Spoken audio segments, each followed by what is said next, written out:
Hello my friends, welcome to my channel Anokhi Mohabbat. और आप देख रहे हैं कुछ मोहब्बत ऐसी ही। इसके आगे का पार्ट शुरू करने से पहले रिकैप तो जानते हैं। और रिकैप यही हुआ था कि वो उसे प्रोटेक्ट करती है, गुंडों से बचाती है। और नव्या बहुत ज़्यादा गिल्टी फील कर रही है क्योंकि उसके अंदर इतनी ज़्यादा फीलिंग्स रिया के लिए नहीं रहती है।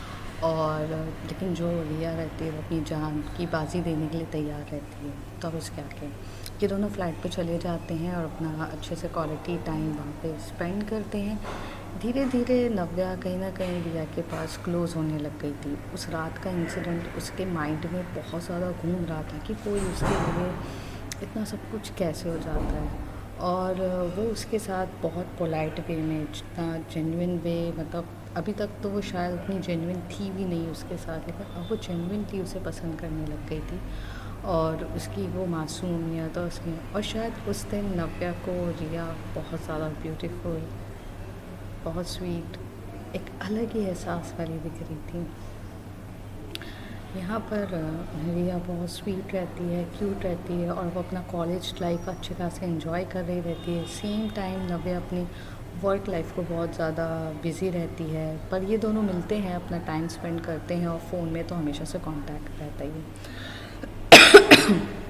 दूसरी तरफ मिस्टर खुराना जो अपने बेटे को बुलाते हैं दुबई से और कहते हैं, अपने बेटे को बोलते हैं दुबई में कि बेटा तुम जाओ इंडिया में और जाकर मिस्टर मल्होत्रा की बेटी से मिलो, जो जिसकी तुम्हारी इसके साथ शादी होने वाली है, बोले कि यहाँ पर मिस्टर मल्होत्रा का बेटा रहता है विक्की मल्होत्रा, सॉरी मैंने गलत कह दिया। यहाँ पे मिस्टर खुराना का बेटा रहता है विक्की खुराना, जो बहुत ज़्यादा एरोगेंट, बहुत ज़्यादा इगोइस्टिक और दिखने में ठीक ठाक रहता है, कोई इतना ज़्यादा नहीं रहता है। और बोलते हैं ना कि बाप के दम पे उचकने वाले में से रहता है। और हर टाइम बॉडीगार्ड्स लेके घूमता रहता है कि जैसे अकेले वो फाइट तो कर नहीं सकता था लेकिन आजू बाजू अपने बॉडीगार्ड्स लेके घूमता रहता है।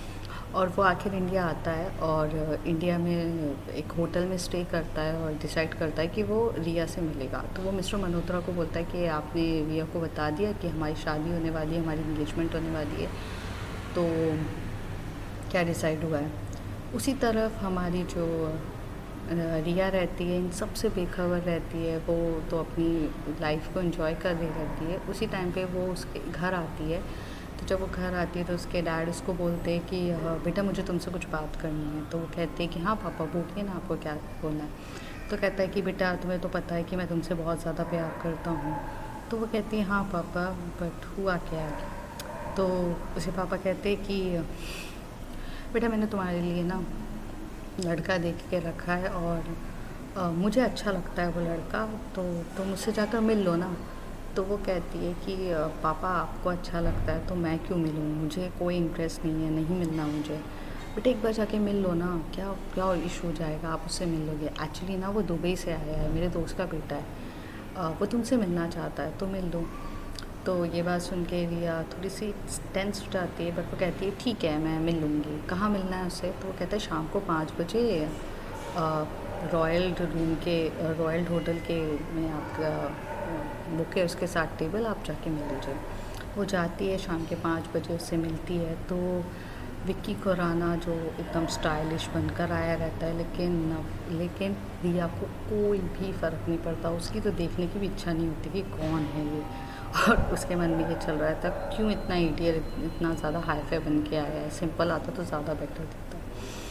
वो उसके साथ बैठती है, कॉफ़ी पीती है, कुछ ऑर्डर करती है, लेकिन इस ड्यूरेशन में वो ये देखती है कि वो जिस लड़के के साथ बैठी है वो बहुत बहुत बदतमीज़ है, ढंग से बात नहीं करता किसी से भी, सबको अपने बाप का माल समझ के वो बैठा रहता है, वेटर के साथ डिसरिस्पेक्ट से बात कर रहा रहता है, किसी को भी गंदे तरीके से बोल रहा था, छोटी छोटी बात पे गुस्सा कर रहा रहता है। ये बात देख के ना रिया का मन मर जाता है, लेकिन उसके डैड ने उसे कहा था कि उसे उससे बात करनी है, तो अपने पापा की बात को वो कैसे टाल सकती थी। तो वो बहुत प्यार से बैठ के, अच्छे से बैठ के बात कर रही रहती है। तब वो विक्की कहता है कि अच्छा आप ये बताओ कि आप कहाँ स्टे करना चाहोगे, इंडिया में या दुबई में।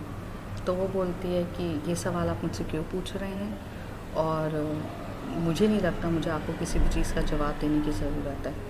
वो कहता है कि आखिर आपकी जब मेरे साथ शादी हो जाएगी तो आपके हिसाब से अगर आपको इंडिया पसंद हो तो मैं इंडिया में सेटल हो जाऊँगा, अगर आप चाहो तो मैं दुबई में सेटल हो जाऊँगा, आप जहाँ बोलो मैं वहाँ हो जाऊँगा। वो एकदम से उसकी तरफ से घूर के देखती है और अपनी आईब्रो को ऊपर करके बोलती है कि क्या मेरी और तुमसे शादी? आपका दिमाग ठीक तो है? मैं यहाँ पे सिर्फ आपके साथ कॉफ़ी पीने आई हूँ, इसका मतलब ये नहीं है कि यहाँ शादी कुछ होगी। और किसने बोला मेरी आपसे शादी होगी? और मैंने तो हाँ भी नहीं करी। मेरे पापा ने तो कहा कि आप उनके दोस्त के बेटे हो इसलिए आके मिल लो, और आप मुझसे मिलना चाहते थे। आप फालतू की बातें यहाँ पे मत करिए। और दुनिया के अगर आखिर भी लड़के होंगे ना तो भी मैं तुमसे शादी ना करूँ। तुमने देखा है खुद को? कितने एरोगेंट हो तुम, किसी से रिस्पेक्टफुली बात नहीं करते हो। क्या है तुम्हें लगता है अपने बाप के पैसों का कुछ ज़्यादा ही घमंड है। मेरे डैड के पास भी पैसे हैं बट मैं इतनी तो एरोगेंट हूँ नहीं। और ऐसे करके वो बहुत गुस्सा हो रही रहती है, लेकिन वहीं पर विक्की जो उसके ऊपर ऐसे फ्लैट हो चुका रहता है कि उसके वो क्या क्या बोल रही है उसे कुछ समझ में नहीं आता। उसे उसको देखता ही रहता है और देखते देखते बोलता है, और बोलो ना, तुम बोलते हो बहुत अच्छी लगती हो, तुम्हें किस करने पे तो कितना मज़ा आएगा ना। ये बात सुन के रिया बोलती, तुम्हें समझ में भी आ रहा है मैं तुम्हें क्या बोल रही हूँ? किसकी बात कहाँ से आ गई? कहती तुम ना, मुझे ना ऐसी वाइफ चाहिए थी जो ना मतलब ऐसे मेरे आजू बाजू घूमे नहीं, मतलब थोड़ी मैं तेज़ तरार, तो मुझे ना वाइफ भी तेज़ तरार चाहिए थी। वैसे तुम्हें मैं पसंद आया हूँ या नहीं आया उससे कोई फ़र्क नहीं पड़ता, तुम्हारी और मेरी शादी पक्की हो चुकी है। डैड से अपने जाके डैड से आज बात कर लेना और पूछ लेना कि तुम अब रिया मल्होत्रा से रिया खुराना बनने वाली हो, ये बात याद रखो। और अभी तक तो मैं तुमसे प्यार से पूछा था कि तुम्हें इंडिया में रहना है या दुबई में, अब मैं मेरी मर्ज़ी से चलाऊँगा, तुम्हें यहाँ रखूँगा या कहीं पर भी रखूँ। याद रखना तुम मेरी बीवी बनने वाली हो, ध्यान से रहो। उसी तरफ वो बहुत गुस्से में रहती है और अपने जो पानी का गिलास रहता है वो उसके मुंह पे मार के वहाँ से चली जाती है। जैसी गुस्से में जाती है अपने डैड के पास जाके चिल्लाती है और बोलती है, पापा आपने मुझसे बिना पूछे मेरी शादी तय कैसे कर दी? आपको पता है कि मैं उस चूतिए के साथ उस ब्लडी नॉनसेंस इडियट के साथ रहूँगी? आपका दिमाग तो ठीक है? किस टाइप का लड़का है आपको नहीं आ रहा समझ में? मैं अपनी पूरी ज़िंदगी उसके साथ नहीं बिता सकती। और वो सब तो छोड़िए, कभी आपने मुझसे पूछा भी है कि मैं क्या चाहती हूँ? जब देखो अपनी मनमर्जी, मुझे क्या चाहिए क्या नहीं चाहिए उससे तो आपको कुछ लेना देना ही नहीं है ना। उसी तरफ मिस्टर खुराना बोलते हैं, देखो मेरे यहाँ बहुत सोच समझ के ये शादी तय। मिस्टर मल्होत्रा कहते हैं, मैंने मिस्टर खुराना से बहुत सोच समझ के ये की है। बेटा इससे शादी करोगी तो तुम्हारा ही फ़ायदा है, उसकी पावर हमारी पावर मिलेगी तो हम बहुत ज़्यादा रिच पावरफुल हो जाएंगे। तुम समझ क्यों नहीं रही हो? मेरी मेरी भी कुछ मजबूरी है जिसकी वजह से मैंने वहाँ के लिए किया है।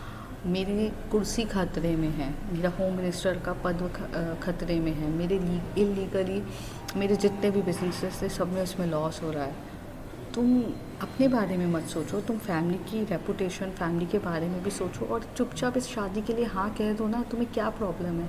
तुम्हें अच्छा खासा जो लाइफस्टाइल यहाँ चाहिए वो चाहिए। तो वो कहती है, पापा लाइफस्टाइल की बात नहीं होती है, दिल की भी बात होती है। आप वो चीज़ कब समझोगे? आपने कभी हमें प्यार दिया है? आपको तो बस एक ही चीज़ से प्यार है, अपनी कुर्सी से।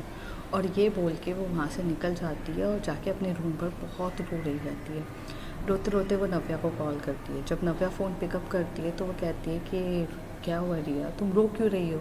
एनी प्रॉब्लम, मैं आऊँ क्या? तो वो कहती है कि मेरी शादी तय कर दी है मेरे पापा ने। तो ये नव्या सुन के बोलती है, कौन है?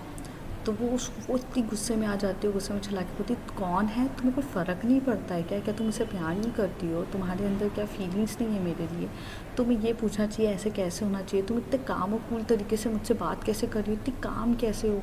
तुम्हारा तो खून खोलना चाहिए, आखिर तुम्हारी गर्लफ्रेंड हूँ मैं और मेरे से कोई और शादी करना चाहता है, तुम्हें ये नहीं दिखता? मुझे तो ऐसा लगता है कि तुम मेरे साथ भी खेल रही हो, मेरी फीलिंग्स के साथ खेल रही हो, तुम्हें कोई फ़र्क नहीं पड़ता है। और इस तरीके से वो गुस्सा करके नव्या को बहुत सुनाई जा रही रहती है। पर नव्या कहीं ना कहीं उसका वो गुस्सा समझती है और उसको समझ में आता है कि ऑफ कोर्स यार उसके वो ऐसी सिचुएशन में है कि उसे अभी समझाना मुश्किल है। जब उसका गुस्सा पूरा शांत होता है तो वो कहती है, मैं आपसे बहुत प्यार करती हूँ, मैंने आपसे वादा किया है कि आपको मैं कभी किसी का होने नहीं दूँगी। एक बार मैंने अपनी ज़िंदगी में किसी को खोया है, उसका पछतावा मुझे अभी तक है। और लाइफ में कुछ भी हो जाए, मैं तुम्हें नहीं खोऊंगी। तुम मेरी ज़िंदगी का वो हिस्सा हो जिसे मैं अपने दिल से कभी दूर नहीं रख सकती। तुम मेरे करीब थी, हो और हमेशा रहोगी, ये बात याद रखो। तुम्हारी एंगेजमेंट किसी से भी नहीं होगी, मुझ पे विश्वास रखो। और तो ये सब चीज़ें होती है, वो ये डिसाइड करती है कि वो रिया को बहुत प्यार से समझाती है कि मैंने आपसे वादा किया है और आपका वादा कभी टूटेगा नहीं। पर आप मुझे ये बताओ कि किससे शादी हो रही है, क्या हो रही है, क्या हो रहा है, कैसे हो रहा है, सब तो बताओ। तो वो बोलती है मिस्टर खुराना से मेरी शादी हो रही है। पता नहीं वो दुबई का बहुत बड़ा इंडस्ट्रियलिस्ट है, कौन है मुझे नहीं पता और मैं जानना भी नहीं चाहती हूँ।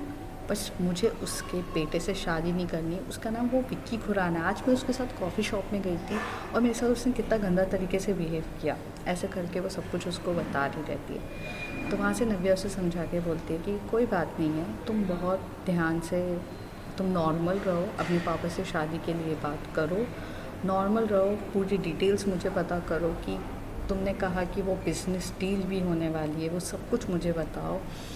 और तुम्हारी इंगेजमेंट के दिन मैं वादा करती हूँ कि तुम्हारी इंगेजमेंट उससे नहीं होगी, मैं रोकूँगी। बस मुझ पे इतना विश्वास करो और अभी नॉर्मली रिएक्ट करो और सब कुछ बताओ क्या चल रहा है, कैसे हो रहा है, सब चीज़। और ये बात सुन के रिया पहले तो उसकी बात से कन्विंस्ड होती नहीं है, फिर वो कहती है मेरे पास ऑप्शन ही क्या है, एक तरफ खाई है तो एक तरफ कुआं है। तो वो बोलती है कि ठीक है, मैं नॉर्मल रहूँगी, लेकिन मैं नॉर्मल नहीं रह सकती हूँ। तो कहती कि बस थोड़े दिन की बात है, वादा कर रही हूँ मैं, होगा।